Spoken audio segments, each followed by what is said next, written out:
বাগেরহাটের চিতলমারীতে অনুষ্ঠিত হয়েছে ৩৬তম বার্ষিক মহা উৎসব মাতুয়া মহাসম্মেলন, যেখানে অংশ নেন হাজারো ভক্ত ও দর্শনার্থীরা। বাগেরহাট প্রতিনিধি মফিজুর রহমান মাহফুজ এবং এম পলাশ শরীফের ভিডিও চিত্র নিয়ে দেখুন মিথিলা নাজনীনের রিপোর্টটি।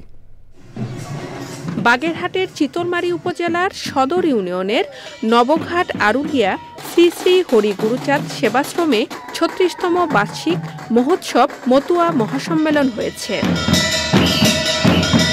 সেবাশ্রমের উদ্যোগে রোববার মধ্যরাতে অধিবাসের মাধ্যমে শুরু হয় এবং সোমবার মন্দির প্রাঙ্গণে এ মহোৎসব ও মতুয়া মহাসম্মেলন অনুষ্ঠিত হয়। এবছর আশ্রমে আমরা উপস্থিত হয়েছি, ভক্তরা অনেক, আমরা আনন্দিত। আজকের এই অনুষ্ঠানে অংশগ্রহণ করে আমরা সকলে ধন্য হয়েছি, আমরা গর্ব অনুভব করছি। এ অনুষ্ঠানে দেশের বিভিন্ন এলাকা থেকে হাজার হাজার মতুয়া ভক্ত দর্শনার্থী অংশগ্রহণ করেন। প্রতি বছর এখানে অনেক সুন্দর অনুষ্ঠান হয়, আমরা এখানে এসে অংশগ্রহণ করি। আমরা প্রতি বছর এই মহাসমাবেশ, এই মতুয়া সম্মেলন আমরা এখানে অনুষ্ঠিত করি। এই শ্রী শ্রী নরেশের বাড়ি আপনারা আসবেন।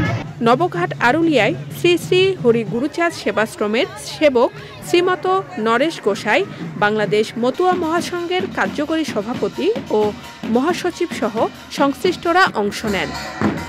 Mithila Naznin, Channel I.